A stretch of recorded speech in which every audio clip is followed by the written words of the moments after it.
Olá pessoal, aqui é o Ivan e vocês se lembram que em junho de 2018 o Lula liderava as pesquisas para presidente com mais de 30%, enquanto o Bolsonaro tinha só 15%? E eu tô falando isso porque já tem muita gente dizendo que a eleição está decidida, que o Bolsonaro com certeza vai perder, que o Lula vai ganhar no primeiro turno, e eu vim aqui falar que não é bem assim, que é impossível você estabelecer com tanta certeza a vitória do Lula, faltando tanto tempo para a eleição e com tantas variáveis para serem consideradas. Começando, por exemplo, pelo fato de que o Bolsonaro, ele agora tem a caneta na mão, ele tem a vantagem do incumbente, ele pode distribuir dinheiro para lideranças políticas e até mesmo subsidiar o combustível para comprar os votos das pessoas. E isso, sem dúvida, vai ter impacto na eleição. Vejam só, hoje foi anunciado aí um pacote de 50 bilhões mais ou menos para subsidiar o preço da gasolina.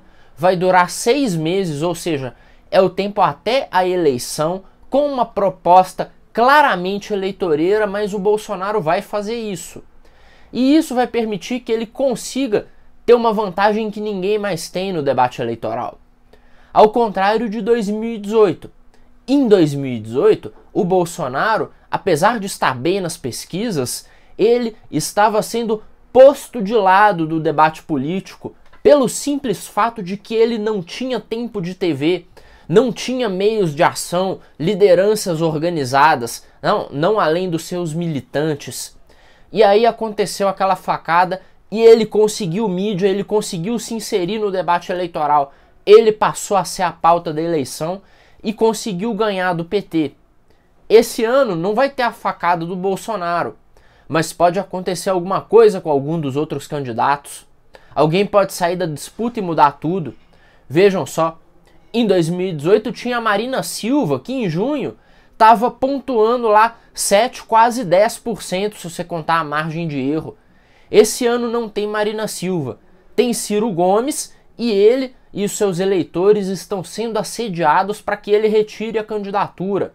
Então, o que vai acontecer nessa briga dentro da esquerda? Qual vai ser o resultado? Isso vai aumentar o engajamento dos militantes de esquerda para votarem e fazerem campanha para o Lula no primeiro turno? Ou vai dificultar a união da esquerda nessa proposta do primeiro turno? Outra coisa que tem que ser considerada, o apoio do Centrão. O Bolsonaro comprou o Centrão com orçamento secreto, todo mundo sabe. Mas vocês acham mesmo que aquele deputado federal eleito pelo interior do Maranhão ou do Piauí, com esses estados dando 80% de intenção de voto para o Lula, vocês acham que esse sujeito vai chegar na base eleitoral dele com a bandeirinha do Bolsonaro? Eu acho que não. Eu acho que é muito improvável que isso aconteça. Então, quanto da compra de lideranças que o Bolsonaro está fazendo vai ser efetiva? Talvez comprar o povo direto com subsídio ao combustível funcione melhor. Isso sim vai funcionar se não teremos uma piora drástica no cenário econômico global e nacional que vai tornar esse subsídio aí dos combustíveis totalmente irrelevante. Então, pessoal, realmente não é possível a gente dizer que a eleição está decidida. Outra coisa que é muito importante, né? Eu às vezes acho que o pessoal até se esquece que o PT tem uma capacidade colossal de gerar rejeição. Vocês se lembram de quando o Lula estava fazendo muito evento, falando em aborto, em restringir consumo de classe média, falando um monte de besteiras, e aí a intenção de voto dele despencou e o Bolsonaro deu uma subida? Vocês se lembram disso? Lembrem-se que existe um sentimento forte de antipetismo e esse é o sentimento que vai balizar as eleições. O antipetismo ou o antibolsonarismo? Qual deles tem mais força na sociedade civil? Qual deles tem mais impacto? Eu tendo no momento a achar que é o antibolsonarismo, porque o Bolsonaro é o presidente. As coisas ruins que acontecem podem ser atribuídas diretamente a ele sem grande dificuldade. Então, o PT está jogando numa posição confortável. Quando o Lula estava calado, a gente via isso claramente. O antibolsonarismo era maior que o antipetismo. Mas aí o Lula começou a falar. Começou a bostejar aquele monte de bobagem que ele gosta.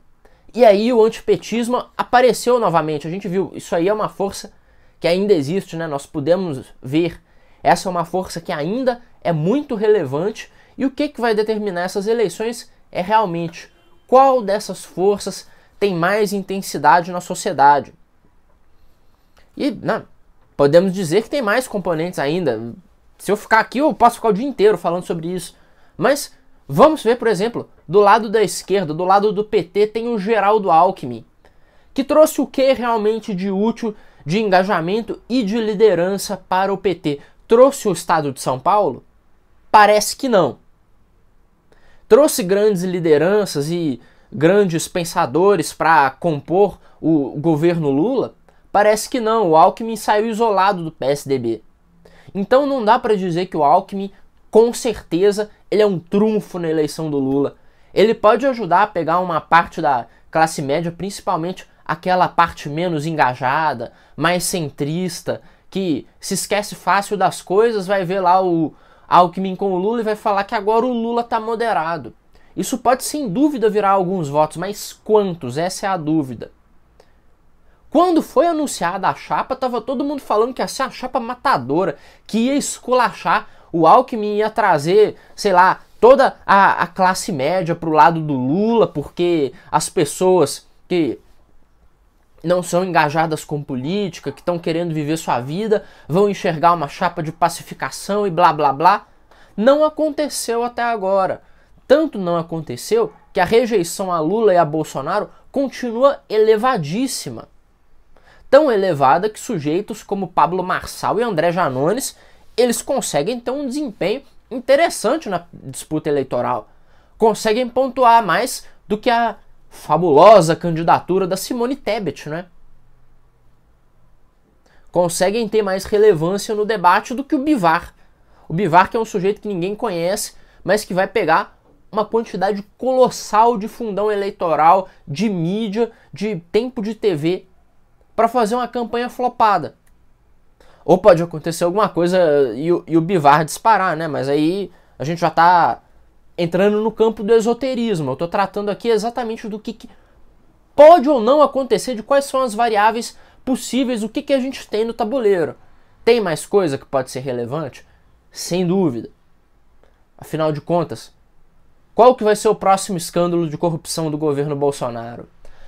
A última grande desgraça foi há 2 meses atrás, aquela confusão do MEC. Quando vai ser o próximo? Se a gente seguir a linha que o governo tem seguido, daqui a um mês, agora vão entrar em recesso e provavelmente não vai aparecer nada. Agosto já é quase véspera de eleição e estaremos aí acompanhando mais um escândalo do governo Bolsonaro.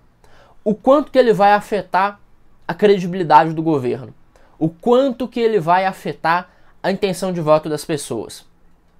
As pessoas realmente estão dispostas a votar no Bolsonaro, mesmo que ele seja corrupto contra o PT? Ou votar no PT, mesmo que ele seja um partido corrupto contra o Bolsonaro?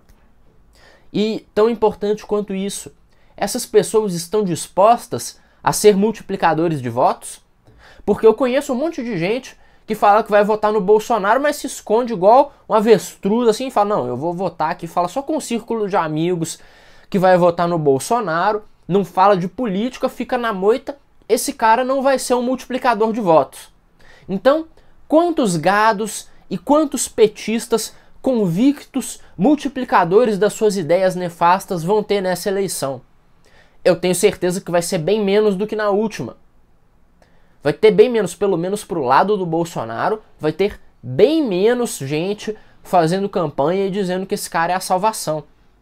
Pro lado do PT eu já não sei, porque a juventude está toda corrompida, está toda colonizada pela esquerda, né, pelo pensamento vermelho. Mas, o que pode acontecer? É difícil pro eleitor do PT admitir que o Lula é um bandido. É muito difícil.